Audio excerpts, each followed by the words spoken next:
The Galactic Council's war chamber fell silent as Admiral Zexathera's mandibles clicked in what passed for laughter among the Vraxian species. The holographic display showed Earth's pathetic defense fleet, a mere 30 vessels arrayed against the Council's armada of 800 warships. "Look at these primitive contraptions," Zexathera chittered, gesturing at the human ships with one of her 4 arms. Crude metal hulls welded together like scrap.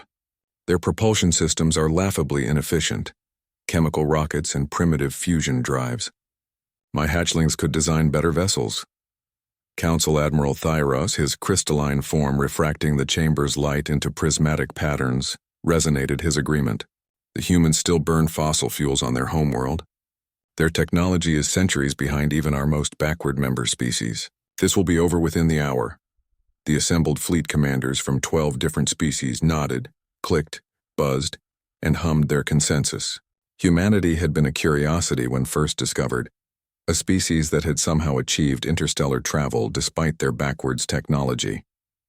Their ships were ugly, inefficient things that violated every principle of elegant engineering the galaxy had perfected over millennia. Where other species had developed sleek vessels powered by zero-point energy extractors and quantum displacement drives, humans still relied on brute force approaches. They used chemical explosives where others employed directed energy. Their computers were silicon-based relics when the rest of the galaxy had moved to quantum neural networks centuries ago. "Begin the assault," Zexathera commanded. "Target their command vessel first. Let's end this embarrassment quickly." The Council fleet advanced in perfect formation, their ships moving like a synchronized dance of death. Plasma weapons charged, reality-warping missiles armed, and dimensional disruptors hummed to life. This would be a demonstration, not just to humanity but to any other species that dared challenge the Council's authority. Captain Sarah Chen watched the approaching armada through the viewport of the UES Determination. Her ship was one of humanity's newest, if you could call technology cobbled together in Earth's orbital shipyards new. The bridge around her was a maze of exposed cables, manual switches and screens that flickered with static. Everything was held together with what the engineering crew called percussive maintenance and prayers. "Ma'am," called Lieutenant Torres from the communication station, "we're receiving surrender demands from the alien fleet. They're laughing at us." Chen's jaw tightened. She'd heard the recordings from other human colonies. The Council called them the scavenger species. Being so primitive they had to salvage and jury-rig their technology because they couldn't create anything worthwhile themselves. "Engineer Martinez," she called to the common.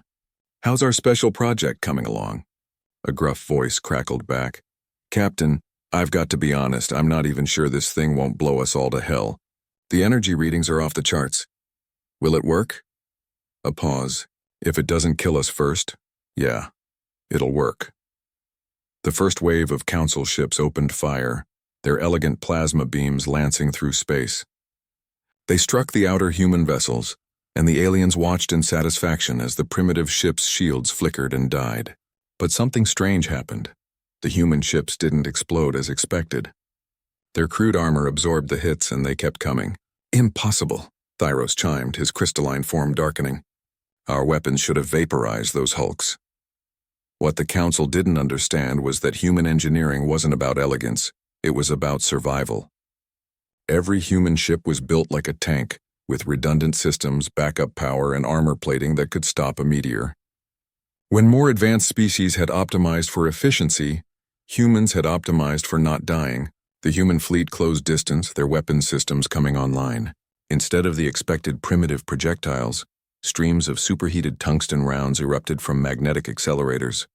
These weren't elegant, but they moved at significant fractions of light speed and hit with the force of tactical nukes. Council ships began to die. "Their weapons are crude but effective," Zexathera hissed. "No matter. We still outnumber them 25-1. That's when the Determination made its move. Deep in the ship's heavily shielded engineering section, Martinez had spent 3 months working on humanity's most desperate gambit. While other species had discovered clean, efficient energy sources, humans had gone in the opposite direction. They'd taken their most primitive technology, combustion engines, and scaled them up beyond all reason. The engine Martinez had built wasn't elegant. It wasn't efficient. It was a massive, crude, chemical-burning monster that belonged in a museum. But it was also something no other species in the galaxy had ever conceived of. An engine designed not for efficiency, but for raw, overwhelming power. "Firing up the Hellburner," Martinez announced. The sound started as a low rumble that shook the entire ship. Then it built, a roar that seemed to come from the depths of some mechanical hell. The determination began to accelerate, and the acceleration kept building. Other species' ships moved with grace, sliding through space on reactionless drives. The determination moved like a freight train powered by controlled explosions, its massive engine consuming fuel at a rate that would bankrupt entire star systems. But it moved. The Council fleet watched in growing alarm as the human command ship accelerated past their top speeds, then kept accelerating. Its primitive engine was outputting more raw power than some of their entire vessel's power plants. "Impossible," Zexthera shrieked. "Nothing that crude should be able to—" The determination hit the Council's center formation like a wrecking ball. Its reinforced prow, designed to ram through asteroid fields, punched through 3 ships before anyone could react. The Hellburner engine, now burning at maximum output, was producing so much thrust that the ship seemed less like a vessel and more like a kinetic weapon with a crew. But the real surprise came when Martinez engaged the engine's overburn mode, a setting that every engineer in the galaxy would have called suicidal. The chemical burn rate increased exponentially, and the determination became something unprecedented, a ship that was literally too fast for the Council's targeting computers to track.